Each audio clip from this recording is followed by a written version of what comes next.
The question is find the coordinates of the foot of perpendicular from the point -1, 3 to the line 3x minus 4y minus 16 is equals to 0. Important question है ये. हमें क्या find करना है? Foot of perpendicular from the point this to the line this. एक point है -1, 3. इस point से एक लाइन के ऊपर परपेंडिकुलर ड्रॉ किया गया. ठीक है, मान लो ये लाइन है हमारी 3x minus 4y minus 16 is equals to 0.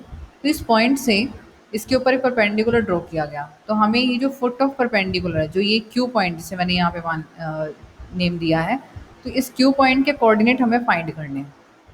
Right, तो यहाँ हम अब सपोज कर लेते हैं इस क्यू पॉइंट के जो कोऑर्डिनेट है वो है a कॉमा बी, और ये जो गिवन पॉइंट है वो मान लिया हमने p. Let the given point be p and foot of perpendicular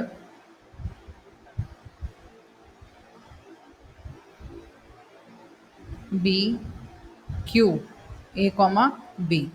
right, so अब देखो हमें कैसे फाइंड करना है. हमें ए बी ही फाइंड करना है. तो ए बी फाइंड करने के लिए पहली बात ये है कि ये जो पी क्यू है वो इस लाइन के परपेंडिकुलर है, और हमारे पास पी क्यू दोनों पॉइंट हैं, ये लाइन भी है.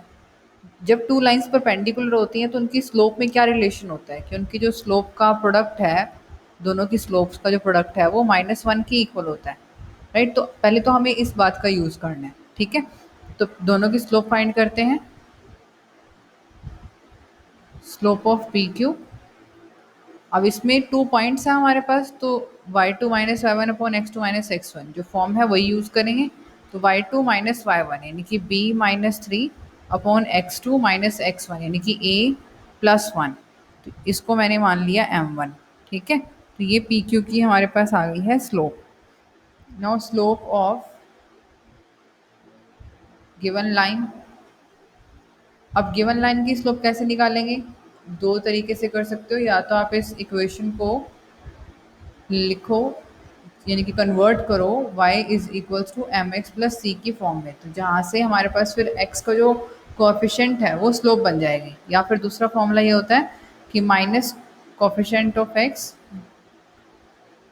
Minus coefficient of x upon coefficient of y.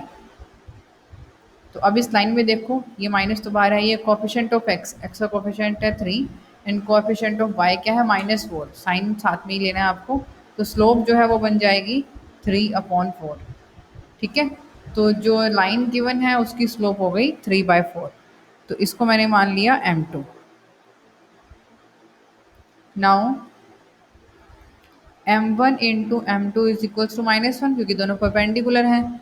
तो m1 है हमारे पास b माइनस 3/a प्लस 1, और m2 है हमारे पास 3/4. So that is equal to -1. तो ये हमारे पास आ जाएगा 3b minus 9 is equals to, cross multiply भी कर रहे हैं और यहाँ मैंने मल्टीप्लाई भी कर दिया, 4a माइनस का एंड 4 ये भी माइनस का. तो यहाँ से a और b में हमारे पास एक इक्वेशन आ गई, -4 प्लस 9 तो दैट इज़ 5. तो एक इक्वेशन हमारे पास ए बी में यहाँ बन गई है. अब अगर हमारे पास एक इक्वेशन और आ जाए तो फिर हम दोनों को लीनियर इक्वेशन के किसी मेथड से सॉल्व करके ए और बी फाइंड कर लेंगे. ठीक है, तो दूसरी इक्वेशन अब कहाँ से आ सकती है? ये जो क्यू पॉइंट है वो इस लाइन के ऊपर लाई भी तो कर रहा है ना. तो मतलब इस लाइन की इक्वेशन को ये क्यू पॉइंट सेटिस्फाई करेगा. तो आगे हम क्या करेंगे?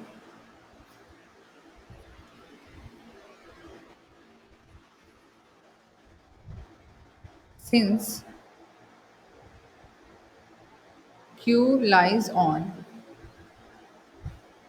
given line, therefore अब उसमें पुट करते हैं हम इसे, तो 3a minus 4b is equals to 16.